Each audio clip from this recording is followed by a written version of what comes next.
Tech News Weekly is sponsored by Hover.com. Go to gfu.hover.com and get 10% off your entire purchase. FreshBooks. FreshBooks is an easy-to-use online invoicing service that saves you time, gets you paid faster, and makes you look professional.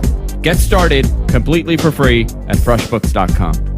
And by Audible.com. Get a free audiobook by going to audiblepodcast.com/GFQ. Starting Tech News Weekly in 3, 2, 1.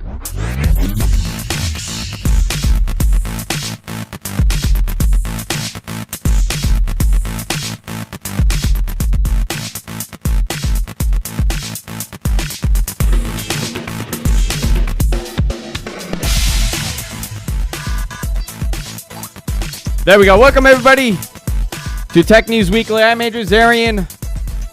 This is a post-CES show. We're going to find out. We're going to talk about things that we're not happy with CES as I try to manipulate the video to work. There we go. I'm joined by Erik Lanigan, as I am every other week. How you doing, Erik? I'm great. How are you guys? I'm doing good. There we go. Everything's good. Hey, Sunkast, how you doing? Hey, what's up? Not much. I guess we'll start off by talking about things. Should we talk about things that we liked or didn't like? Because there aren't too many on the list that we liked, I guess, at CES Let's this just year. give our general opinion and just kind of do like a CES and review kind of thing I'm thinking of. Let's just give a general opinion of CES and then move on to specific stuff. So, again, it's that time of the year where every tech nerd goes to Vegas for CES. Erik was there last year. He was just telling me before the show. And last year, you weren't too happy with it because a lot of the things that you were interested in never came to market, right? Exactly. There were a lot of gadgets that I walked around. I remember there were some mystery ones where I would ask them, like, wait, so this is Android running full speed on Intel hardware, but you're not going to say what it's called or when it's coming out? And they're like, that's correct. And it's like, what? It's like there's a lot of weird, there's clearly just a lot. That actually happened. That was at the Intel booth last year. And then we never saw it the whole year. So there's a lot of this kind of like spec stuff, like done on speculation to see just if any buyers will actually take notice.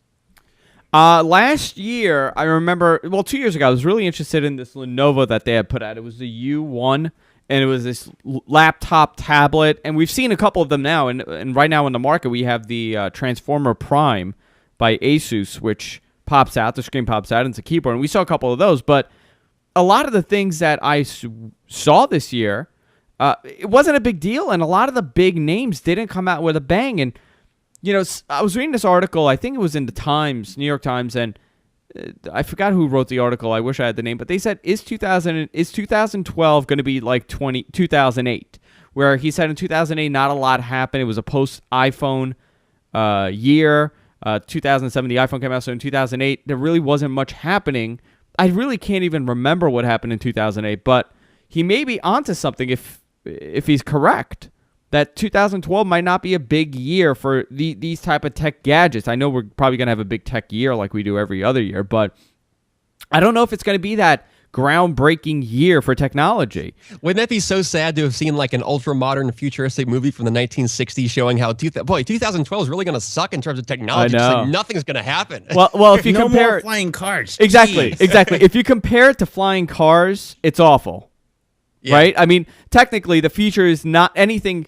Where's my Like, hoverboard? the hoverboards are not here. The flying cars are not here. We're not on like assembly lines walking. Like the Jetsons, it was like an elevator go everywhere. It was an escalator for the floor. So if you go based on that, yes, technology sucks. But so I've got a thought. If I may jump in here and just tell you my initial opinion, I think the reason we're seeing a decline in the relevancy of CES is the rise of software being the primary selling force and the primary instrument of change as we go from year to year, product to product. I think, especially when you're talking about TVs. New York Times, it was either New York Times or Wall Street Journal just the other day quoted that most TV margins are in the low to mid single digits. So, and it is a completely stagnant. There's been no change in TV growth for the last few years. They don't predict it will be this year either. So the hardware, and it's a recession. People aren't spending money for new TVs that they don't need, right? Sure. So the innovation really is in software. That's why we're seeing smart TVs, DVRs, new kind of set-top boxes, internet streaming, and of course Android and everything is on software. Software, in addition to being typically free and an add-on that rolls out numerous times throughout the year, doesn't follow a yearly release cycle like a big hardware thing would. You don't need to go somewhere. You don't need to travel all across the world and convene in one spot to look at software. You can download software. So I think those things combined, the move to a software-centric system of upgrades and improvements, I think changes the whole business model. Yeah, I mean, if you look back, let's look at what they announced, right? For television, there was one thing, actually. Well, you know what they're doing is that they're going on this whole Android bandwagon. Android is the new hot thing. They've seen how it sells smartphones now, and everybody wants to do something Android-based because they think that's going to be the next big thing, and it's going to make them a lot of money. Yeah, no, you're absolutely right with that. That seems to be the next big thing, and everybody's going to Android. But one thing that I did witness that I found very interesting, and it might, if done right, it might get me to buy a new TV, and it's the fact that they're putting these quad-core processors in the TVs. And I've been saying this for years, how these TVs, in order to run these, I think Samsung is calling them smart TVs, in order to run these widgets and Google TV and everything else it's doing, it kind of needs a faster CPU inside of these things. And that's what they're doing. They're putting quad-core CPUs Everybody wants everything integrated these days. They don't want to have to buy, this and that just to do something. They want everything just to work, kind of like iPhone and Apple. Yeah, but look at it like this. If you look at it like this right now, I am in the market for a TV. We actually need another TV because I want to put a TV in the office, in the studio.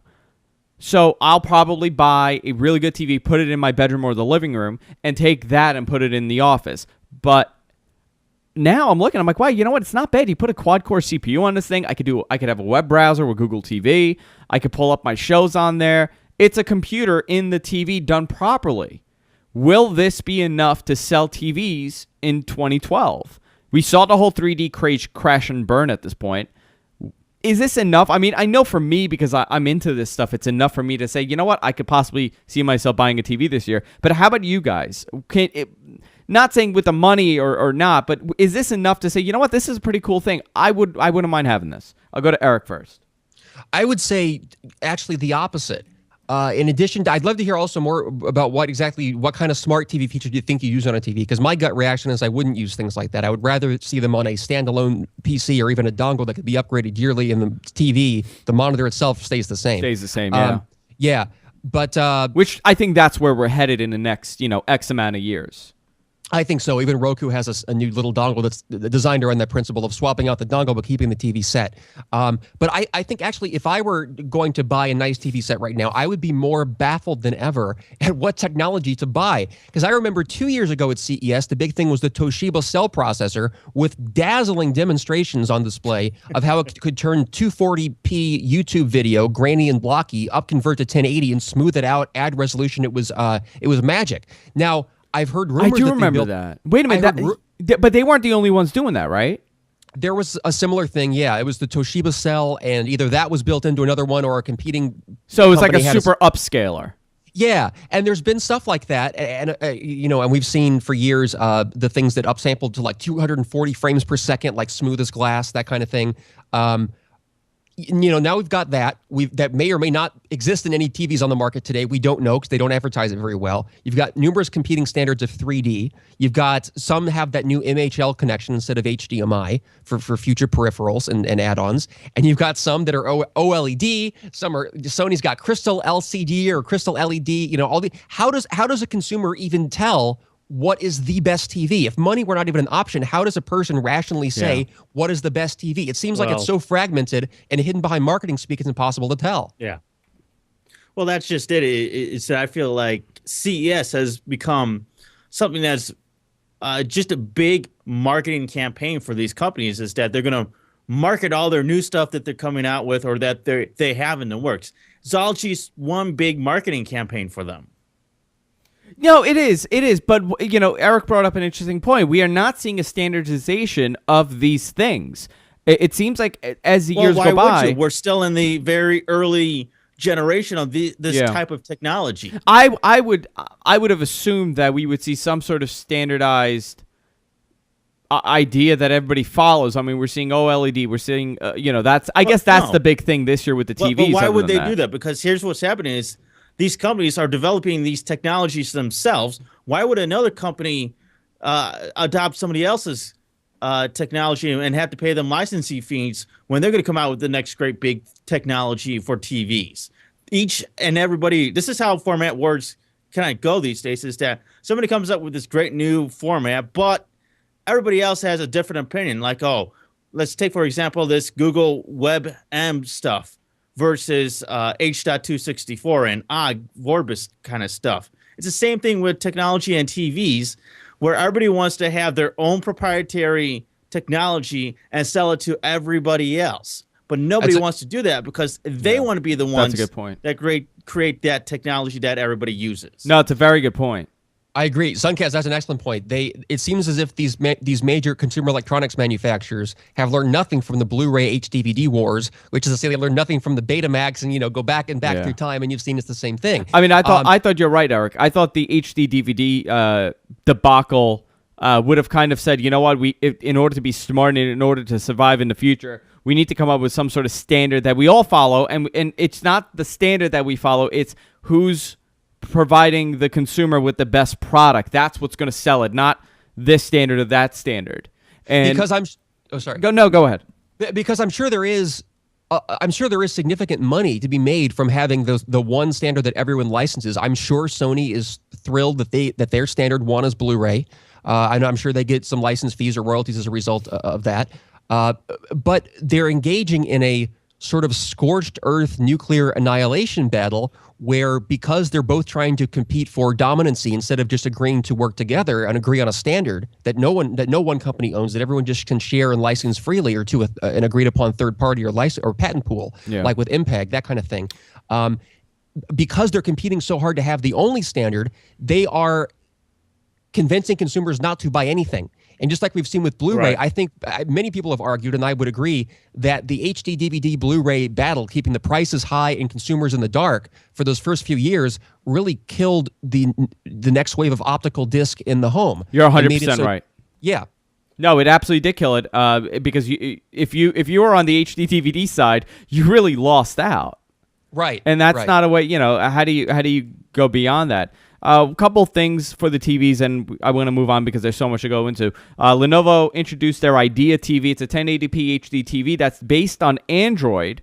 And it was very interesting because Lenovo's calling the look the sandwich screen. So I guess marketing. Yeah, because of ice cream sandwich, they're calling it a sandwich screen. You could swipe navigation. So I guess it's almost like the Metro interface, and you just swipe and you go from standard TV to on demand to applications. No, I'm really curious as to why they went with more of an Android flavor versus Google TV. Yeah, that was interesting. But guess what? We're never going to see this in the States because currently they're only planning on introducing it in China.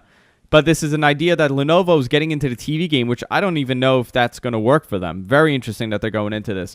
The next thing that I was very interested in is a Samsung Smart TV. Samsung's new range of super thin, super powerful smart TVs were introduced at CES, and they're teaming up with DirecTV. Now, this is going to be very interesting because we've seen LG, and I believe Samsung is also doing it. They're teaming up with the cable and satellite providers, so you really don't need a device.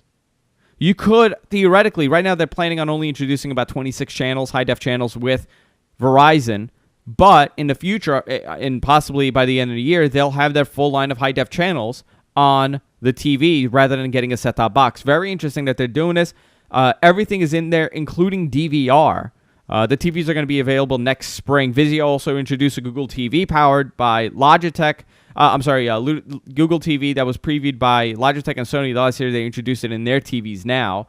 It's all integration this year, and I think this is what's going to win over the market. Rather than getting 15 different set-top boxes, everything's going to be integrated in one device. But Eric brought up a very interesting point early in the show. He said, why not have just a dummy TV and a card that goes in there, and you could switch every couple of years and just upgrade that. That is a brilliant idea for us, and I think one person or two people will do this, but the TV manufacturers rely on you wanting to buy a new TV because there's a new craze. And I have to say, I take a very cynical view about that kind of thing. Whenever we start putting full computers and computer interfaces into things like cars, with the sync kind of stuff, or to smart TVs, as the software people designing that, they know the day that they finalize their 1.0 spec that this will look shockingly obsolete in X number of years, a number of years that they probably are required to compute before they even decide to go forward with it. So I think more than making it, I think what consumers would like better is something that swaps out, use your existing screen. That screen is going to last for much longer than the software that runs it. Your car is going to last for much longer than that software. Could you imagine having a car today that runs Windows 3.1 or Atari or DOS? But I mean, if you think about a lot of cars that we still drive today, it would look like that if that's the route that we had taken. And same with the TVs. They are starting to make cars kind of similar to that in the sense where there was one car, I forget where it was from. I don't know if it was Porsche. I think it was Porsche or Lincoln, where they actually had a QNX power dashboard. Mm-hmm. It was all just an LED display with QNX software. Yeah. So that is interesting. They're implementing QNX in there. Oh, yeah. Yeah. Who has QNX? QNX had a booth set up, and I don't know which car they TVs? had there, but they had the dashboard set up with an LED, and it was just all the displays were controlled by software. So the speedometer, your check engine stuff, all of that stuff was just a graphical interface, basically, that's brought on by the QNX software. Yeah.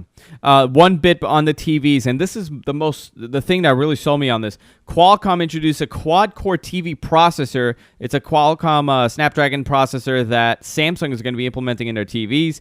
The device is going to support 1080p 3D TVs with Dolby 7.5 surround sound. It's going to be integrated with Google TV. So pretty much, I believe LG, Sony, Vizio, and Samsung should be integrating something similar to this by the spring.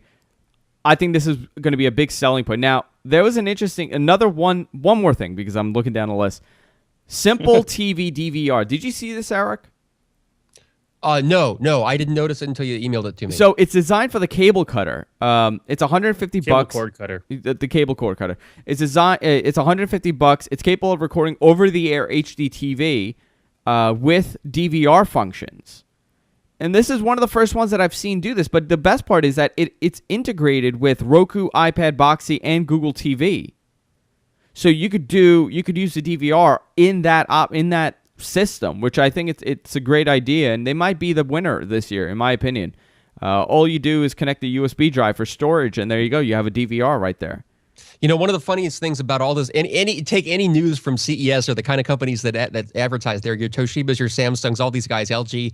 The biggest thing that they do, they continuously hedge their bets, don't they? They're always pushing multiple competing standards simultaneously through different product lines. And I see that new MHL connection, that new proposed replacement to HDMI, where it's sort of the benefits of HDMI, high definition interlink for video, plus somehow does a standard. It ties into your TV's own remote and own control scheme. Yeah. It's sort of like a standardized set of play, pause, rewind, that kind of on-screen controls to enable sort of a set-top box swap in, swap out at the same time that they try to build that stuff into the TVs. I'm more I would like to see it swapped out. I'd rather not have my TV have any kind of processor like that for computing or for graphics rendering of games or anything. I'd rather have that as an upgradable external box, but I could be in the minority. Yeah, no, I think you're absolutely right on that. Sunkast, you want to go to a certain topic from here? Because I added on top of your notes, so where do you want to go with this? Yeah, well, why don't I run down some of my notables from CES? Because there's a couple things that I think kind of stood out to me. One was this Aurasma virtual browser, which I saw a demonstration of it. I believe it was on Engadget, and it's pretty cool. I don't know how useful it really is, but it's pretty cool because what it does is it takes objects and basically creates a virtual world from this object. So they showed a couple demonstrations. The first demonstration was I believe a $20 bill. So they held a smartphone up to it, and what this Aurasma virtual browser would do is animate that $20 bill, and it would just be seamless and magic. Another one that they demonstrated was a Harry Potter poster.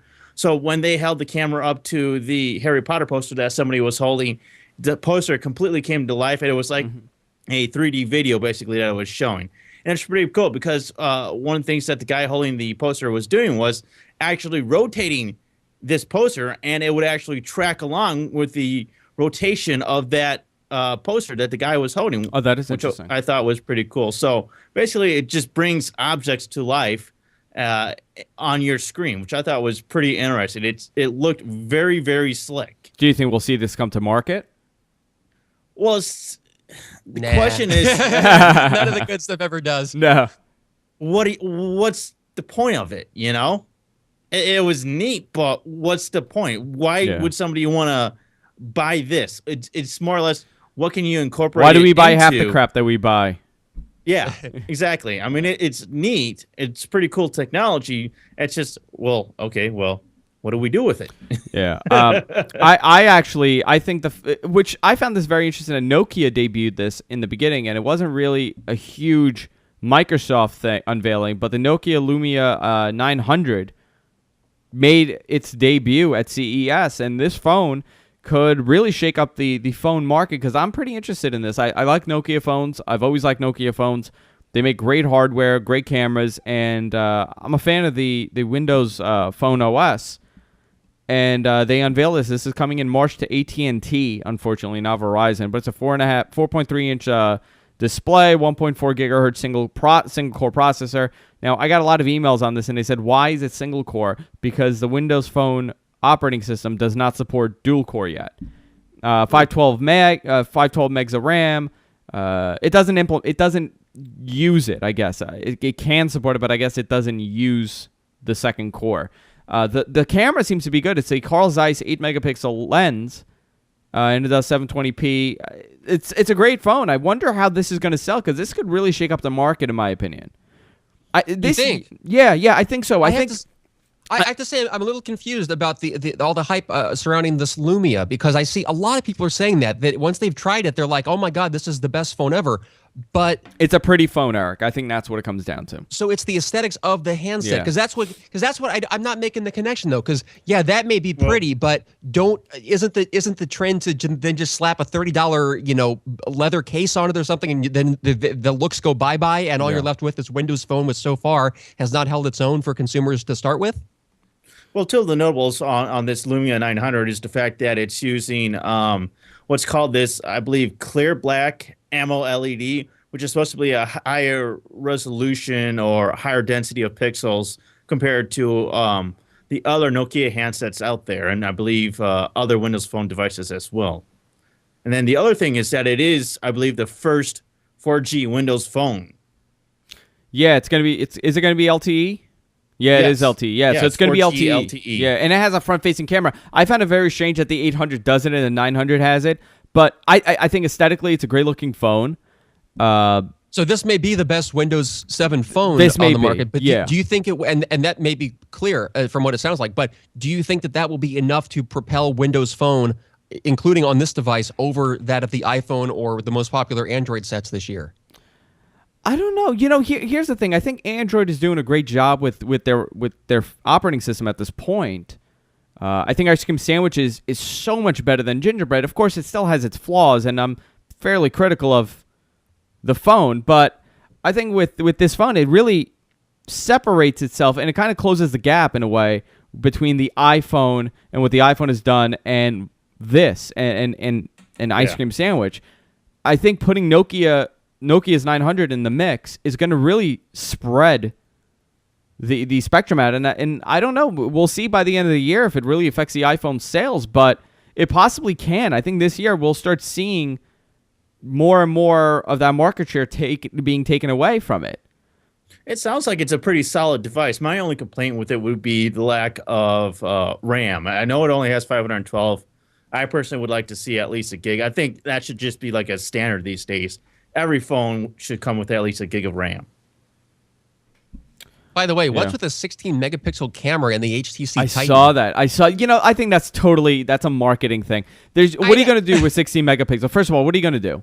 You're going to print out posters all day long with your camera? Exactly. You're going to print billboard size, high dot per inch. If you're viewing a photo on your HD TV, it's like 72 dots per inch. It's like it's very minimal to see. You're going to be shrinking to view that on to view a photo that you take on a 16 megapixel camera on your 1080p TV. You're viewing at like a 25% degradation of that image. You're seeing 25% of that image's resolution, which just goes to show you that the real quality of an image is in the lens, it's in the color, it's in the optics, it's in the lack of distortion in the lens, all that stuff that really they're ignoring in exchange for artificially ballooning the size of these files, which is bad for a phone where you're probably going to email them and send them over the air to people. Yeah. I'll tell you what this is. This is a conspiracy on the part of HEC and the carriers. Okay. In a sense where they want you Are we playing this game again? More of your data so that you have 4G overage charges. Yeah, you know what? That makes so much sense. 4G upgrades, baby. That makes so much sense. It's going to take, I don't know. It seems like it's a great phone. The data plans are just so small now that it's impossible. If you're sending a 16 megapixel photo over the air through your carrier, that's going to use proportionally larger data compared to what you would find even on an 8 megapixel camera on a smartphone these days. No. I think it's the phone, and I had a picture of the phone. I don't have it anymore. I put it up during What the Tech, but it's a good-looking phone. It's a big screen, 4.7-inch screen, and it's a fast processor, so it might be really good. I don't know what that was. That was weird. That was Stickam. No clue. All right. I want to talk about tablets for a second because this year seems to be the year that all these cheap, inexpensive, I should say, tablets are hitting the market. We saw companies like Viewsonic introducing a $169 tablet. We saw companies. Who was the other one? Do you remember who the other company was, Sunkast, that we saw? Asus was another one that introduced. And Viewsonic. And Viewsonic. Yeah, I mean, we're seeing these sub $200 tablets that are running Ice Cream Sandwich, which is a great operating system. And it's really going to... I hope this changes the market because up until now, the iPad is $499, starting, pretty much at the end. And then you have all these Android tablets, which are not good. They're awful. And they're selling for the same price as the iPad. I hope this changes the entire direction of this market, excluding the iPad, because the iPad is in its own little category. But if all these Android tablets, I hope this makes them realize that, listen, we can't sell a $400, $500 tablet to compete with the iPad. So why not introduce people at a much lower level and slowly bring them up over time when our hardware and our software is matching what the iPad is doing? $169, can't you justify spending that over $400? It's not bad. I think for the average consumer, they're definitely going to be interested in that. But you know who this is going to hurt, in my opinion? I think this is going to hurt the Nook, the tablet, and the Kindle tablet. Yeah. I'm not sure about that because you have a Kindle tablet, Sunkast. Yeah, I got a Kindle for Christmas, and let's just say that these cheaper tablets aren't always all that they're cracked out to be. Yes, they're cheaper, but they don't always offer everything that you're looking to do.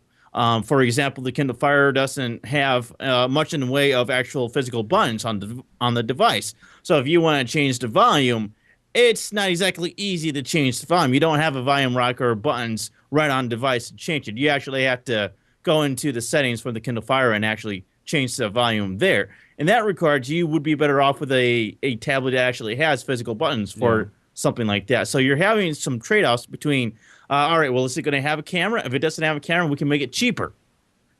We can do it cheaper even if it doesn't have the same sort of construction as the iPad, where everything is laminated. If it's a little bit of a bigger device, we can just use normal screws, and it'll be cheaper than just actually laminating it. Yeah, I don't know. What do you think, Eric? Do you think that these lower-end entry-level tablets are going to kind of help these manufacturers sell tablets? Because up until now, it's been awful. Samsung is the only one that's come close to being successful in any possible way competing with the iPad. Right. And ironically, or maybe even not so, maybe just to be expected, is that a lot of the Samsung hardware and technology is in the iPad, right? The CPU and I think part of the screen or something, they share the similar components. So they'd be best suited to do that. I think that what we're seeing with this CES and also last year's flood of tablets that many of which went nowhere or never materialized, I think, if anything, it's the biggest endorsement to Apple's business model of we have one device called an iPad, we may still sell last year's model or the years before, but it's just one device called the iPad. Yeah. It's not 7 different devices called the Iconic, the Ionia, all these names that mean nothing. The Desire, the Sense, and it just goes on and on and on with these made up names. If you may as well call them model number Z7 1200 if you're going to have 10 of them, and the name is irrelevant. So Apple's model of having one that they try to hit the sweet spot for the most number of people on the planet, and then back that up with the best ideas into that one device. Whereas what most companies do, these consumer electronics, these big guys like Samsung, they will throw everything at the wall and see what sticks. Every iteration of every component that they make, 7-inch screens, 12-inch screens, capacitive, non-capacitive, quad core and single core, they'll try everything of any size, of any price, and just see what buyers may come and what they may do with it. They don't have the fully thought out plan of end user use that Apple does. I'm just wondering what this does to the market share. I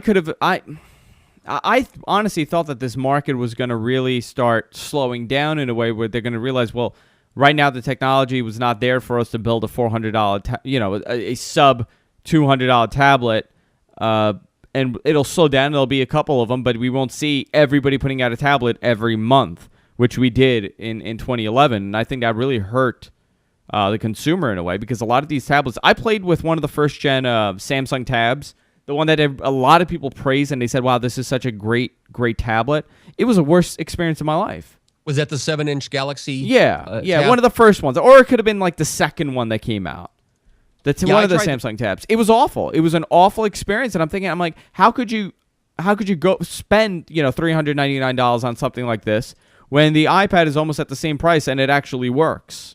Just like how I'm looking at the ViewSonic specs for their $169 ice cream sandwich tablet. And by the way, I commend these guys for being much faster on the uptake of ice cream sandwich than they were on honeycomb and gingerbread. Last year's CES, we were seeing much more of like 2.1, 2.2, 2.3 devices than the current version, and now they've seemed to corrected that. So that's good.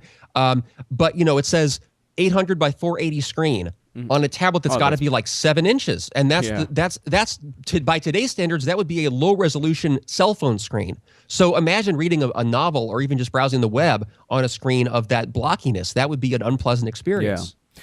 I don't know. We'll see what happens by mid-year. I guess we'll get a good understanding of where this market is headed. Just non-CES news.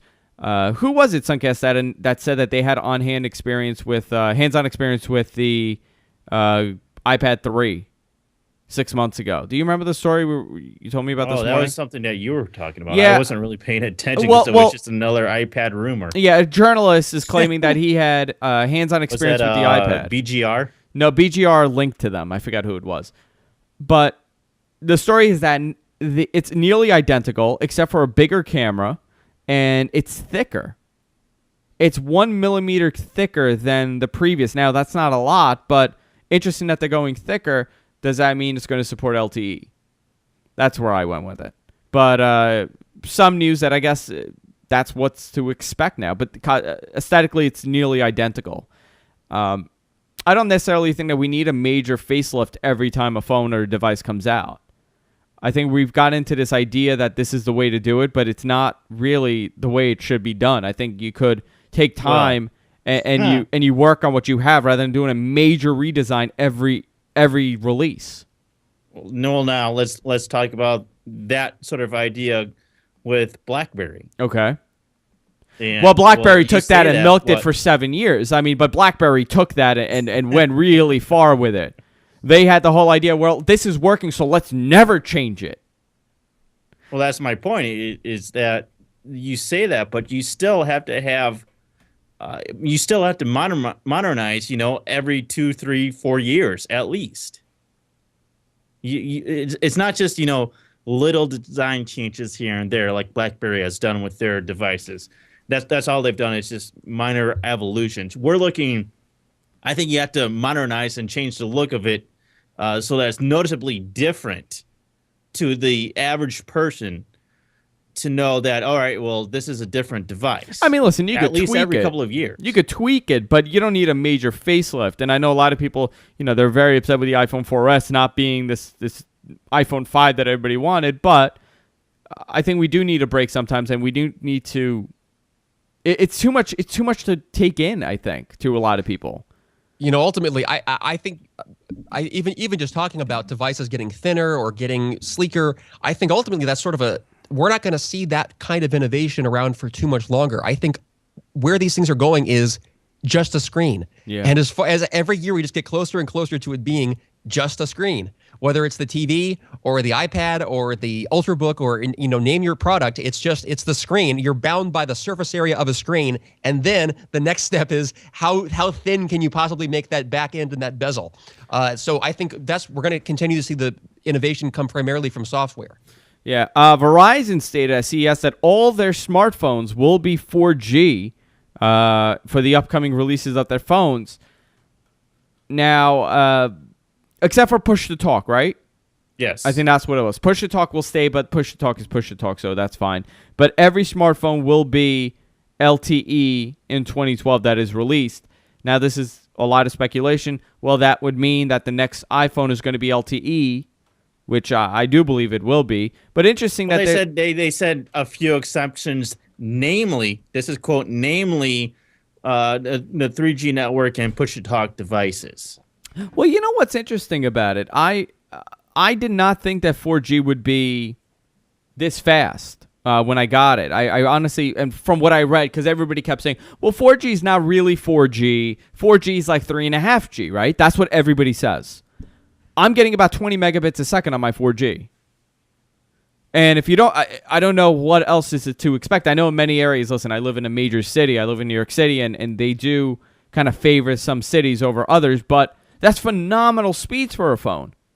To get 20 megabits a second, between 15 to 20 megabits a second, is insane. And yet the price model is the same. So you may be getting that data faster, but you're paying as much for the aggregate data use. Exactly. So yeah. I think it's more of I think you're right. I absolutely believe and agree that Apple's going to have to do an LTE iPhone next because consumers now expect it. But I think rather than coming from an actual use case and a personal valuing of LTE as a product and an improvement, I think it comes more from very good marketing, especially on Verizon's part. No, very good marketing with it. Yeah. But isn't it sad that we can't, we're not in this we're not capable of just getting a 4G device and just popping it in our home and using it as the internet? That's the saddest part. I know we can, but for 5 or 10 megabits, gigs of traffic, not megabits, gigs of traffic, bandwidth that we're getting, it's just sad that we're in this situation where we can utilize this for everyday use. Correct. We still have to stand back and say, oh, my God, I can't watch Hulu on this. I can't watch Netflix on this because I'm going to cap out. Well, that's been my complaint for quite a while now is that we're coming to this era of mobile devices and their capability to use this content on demand and when you're away from home. And yet these carriers are binding you to these quite pathetic data plans, in my opinion, for quite a lot of money. And I just don't understand that. I know they need to make money, but at the same time, they're almost guaranteeing you that you're going to go over your data plan. Yeah, what they want, Sunkast, they want you to not only get the ISP at home, but they also want you to have the on the go. So they don't want you to just say, well, you know what, hell with it. I'll just get LTE. I'll get a Verizon 4G device, and I'll just use the hotspot in the house. They don't want you doing that. They want you to have the bundle at home, and then they want you to have the phone as a separate thing, and that's what they're doing. I'm fine with that, but you got to put in the fact that you're going to be needing this amount of bandwidth every month. Yeah. And they're just not giving that to you. Come on, look. 2 gigabytes for $25, $30 is, in my opinion, extremely pathetic. Yeah, when we were talking about unlimited data plans just a year or two ago. You know what's going to be interesting in and again with that, I got to somehow turn that off. It's Verizon. You're over your data. Yeah, they're yelling at me. What's sad or amazing in 10 years? We're either going to say, I can't believe the day where we were worried about 5 gigs of traffic. Oh my God, they used to do 5. We only had 5 gigs on our phone to use. Or it's going to be like, oh my God, do you remember when we had 5 gigs? Our cap wasn't that high.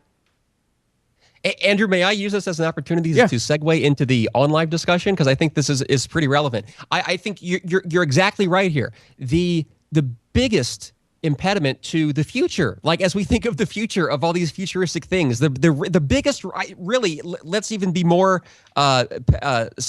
sadly truthful about this. I think the biggest reason we're seeing an uninteresting CES year after year is bandwidth constraints are limiting what we can do. The whole, I ask any futurist over the last like 10, 20, 30, 40 years, they will all agree, as soon as there was an internet and a computer network, everyone said the biggest benefit to humankind will come from the network, the interconnection of various computers and the high speed, almost chemically like in the brain speed of connections. Yeah. And now we've just got big business, big iron of servers and digging in ditches and stuff to lay cables, blocking us from this future.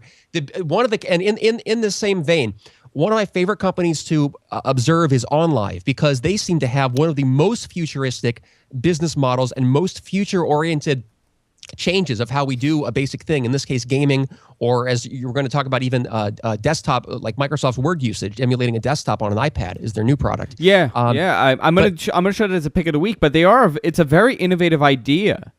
And so the big news that I saw, in addition to the desktop one, is that OnLive is now going to be on every Google TV enabled device. That could be huge, if and only if Google TV is a success, and if and only if they're not run over by Microsoft, Sony, Nintendo, and the consortium of ISPs who would rather have that be slowed down and not have console quality, low latency gaming over their networks when they could do something else with it, or try to profit off of a high speed thing. No, I think this is a great thing, Eric. But here's the issue with the whole Google TV thing, because that was a big story, and when I looked at it, I'm like, wow, you know what? This has the potential of having a built-in console in every TV that has Google TV, which, according to Schmidt and according to many people, is going to be a majority of the TVs released in 2012. So this gives a new outlet for people to game. The issue that I have is that with the set-top box that I have, the Google TV set-top box, I could barely watch a Flash video without it crashing. I mean, without it finally falling apart on me. It barely works for whatever reason after that update. So I wonder if it's a CPU issue or if it's a Flash issue, but I hope that the hardware can kind of keep up with this type of gaming. Even though the hardware isn't pushing it out, it's still displaying it. Right. I think that will soon enough. Maybe the first generation Google TVs aren't really going to be up to that, 60 frame per second, smooth as glass video streaming. But I think that's going to be the kind of thing.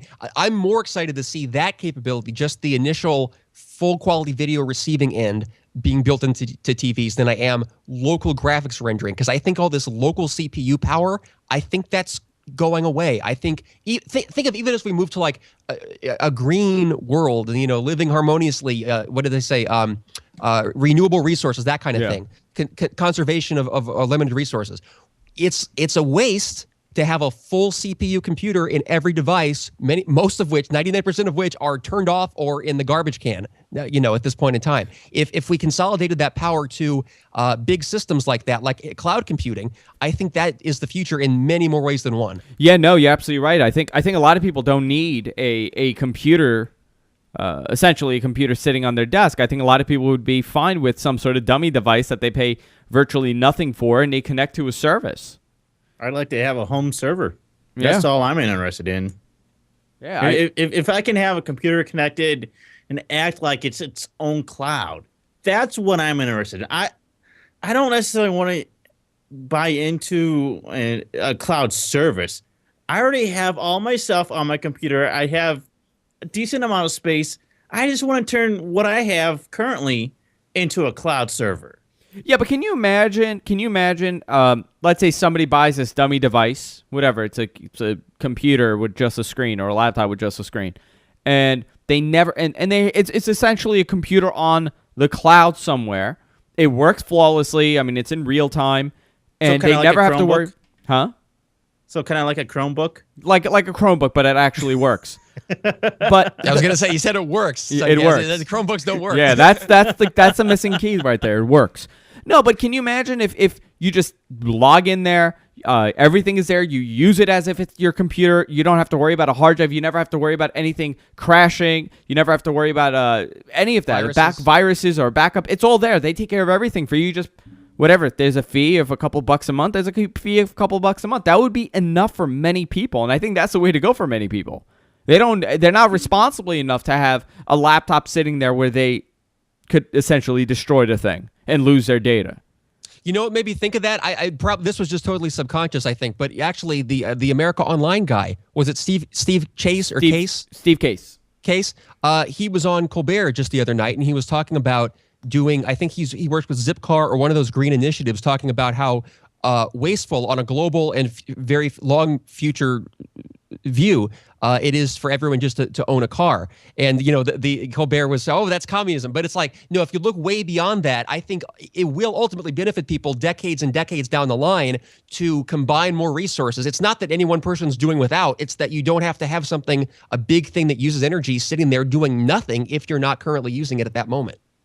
Yeah, no, I think you're absolutely right on that. People still want the opportunity to do what they want when they want it. Yeah, sure. Listen, I think for many people it's not going to be the answer, but for some, well, you can still do that. I just want to make that clear. I'm not that my vision of that is not any kind of sacrifice. You can still do whatever you want when you want it. The point is when you're not using it, the resource is being used by someone else who dialed into the system. Let's put it that way. Sunkast, you want to go into one more story and then we do our picks? Yeah, I think one of the stories that I really want to go into is this RIM story that they've hired Goldman Sachs to look through and field their buyout offers. So it sounds kind of like RIM is actually changing their tune and maybe actually open to offers of buyout now, which I think is really interesting because Jim Balsillie and Mike Lazaridis have really been stubborn and against any sort of kind of acquisition or takeover or buyout of any sort of RIM. And now it sounds like, well, maybe they would be kind of interested in seeing who out there would like to do business with RIM now. Yeah. And this is a complete 180, in my opinion, from what we've seen of RIM over the past 10 years.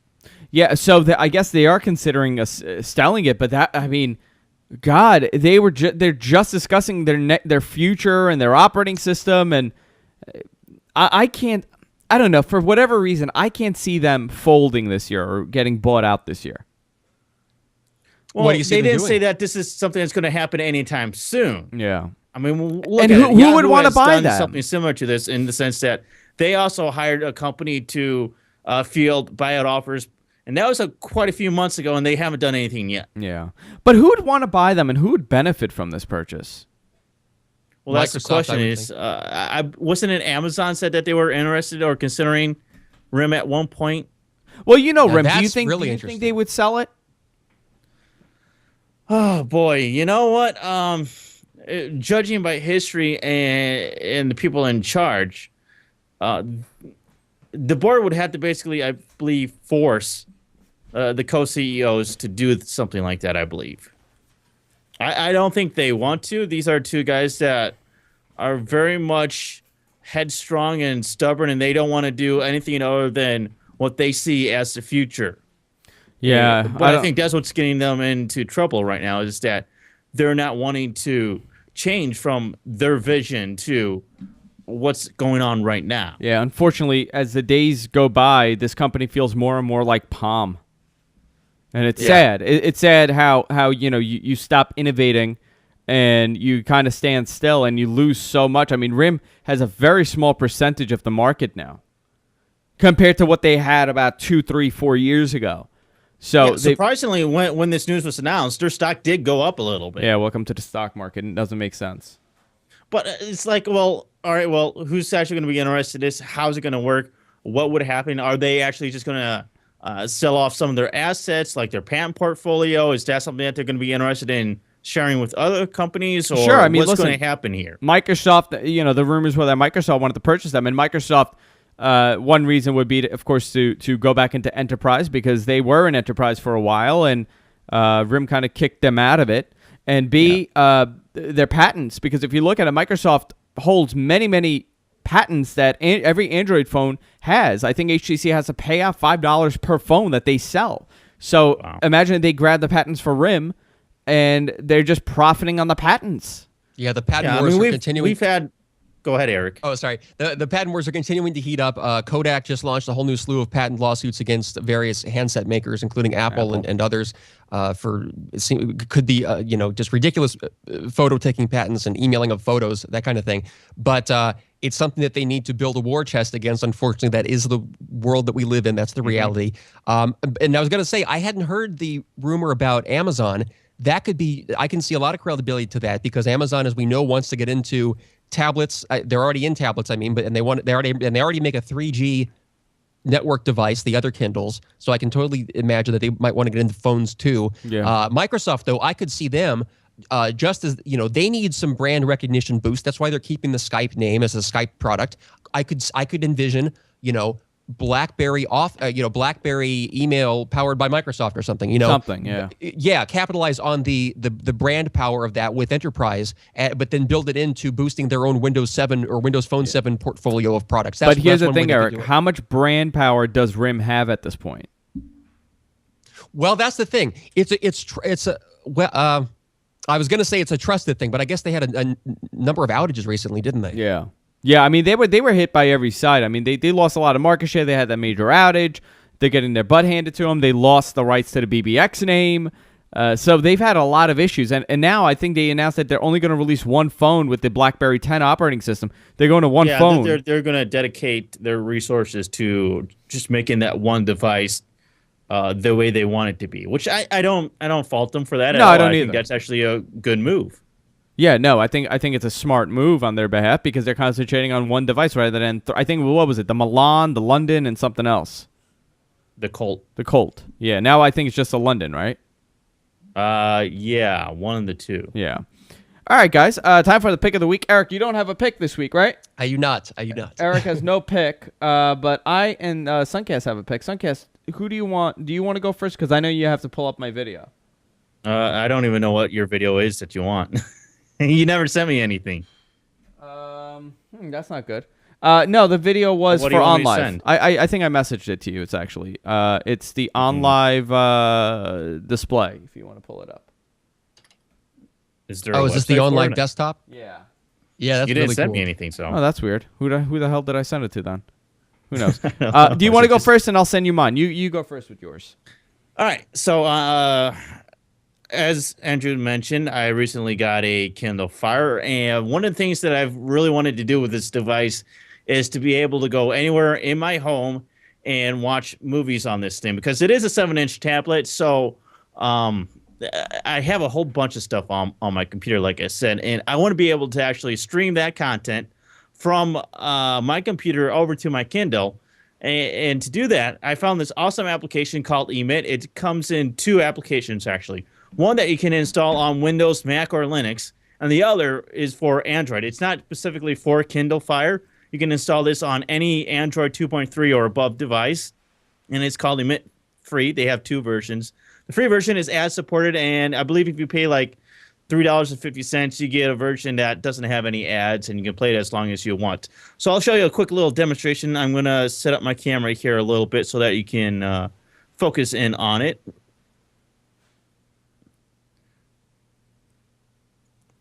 So I'll go ahead and turn my Kindle on, and you can see got my Kindle here. I already have the server installed on my computer, and I am going to go ahead and launch the application. It's pretty cool. It opens up. Takes a little bit, and you can see I already have my server installed. It's just my computer. Go ahead and select that, and then it'll bring up a whole list of what stuff I have. So I'm going to go ahead and play a TV show. So I'll go ahead and click on my TV show folder. You can see a list of all my TV shows. I have Face Off, Bones, Person of Interest.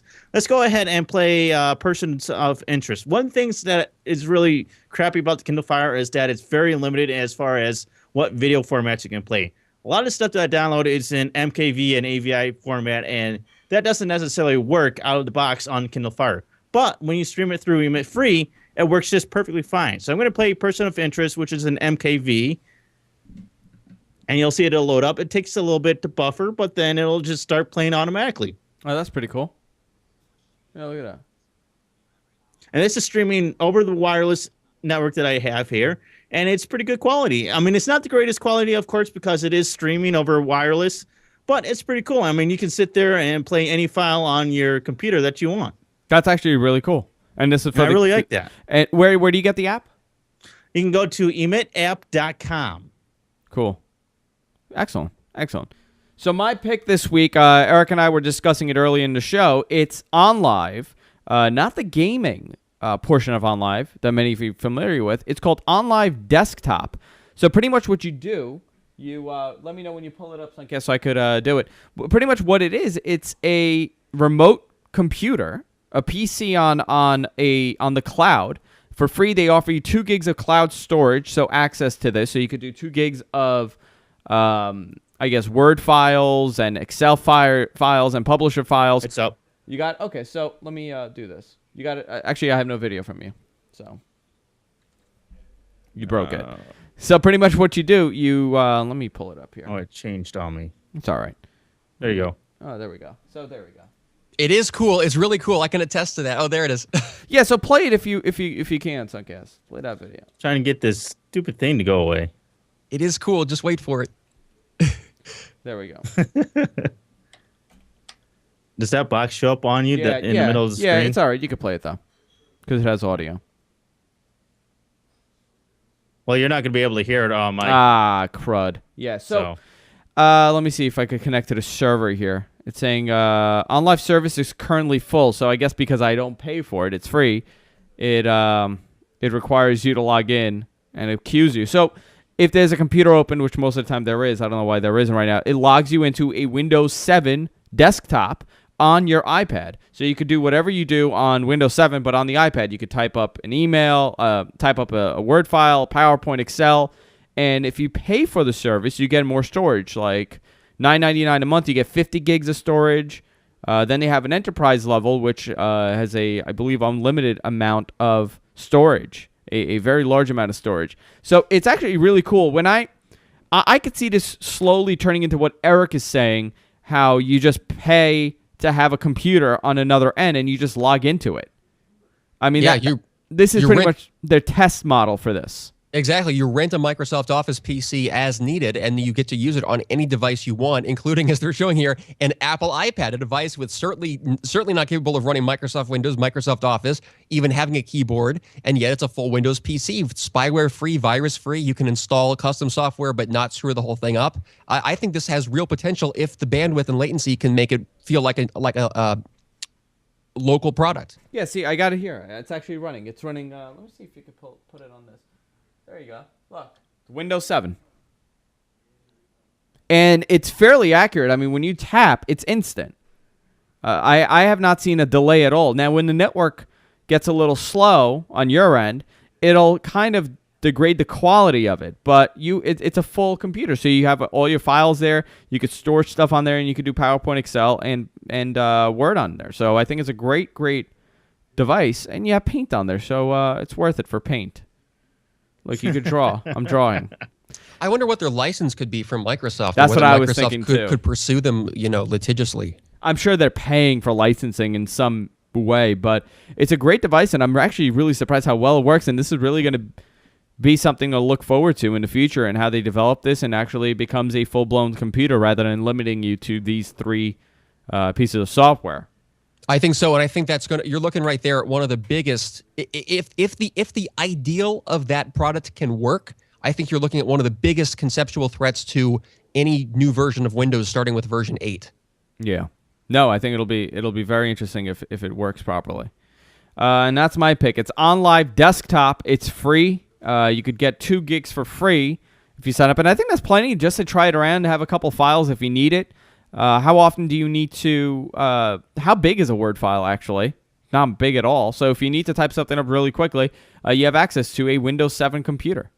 And that's my pick, OnLive. You go to onlive.com and get more information from there.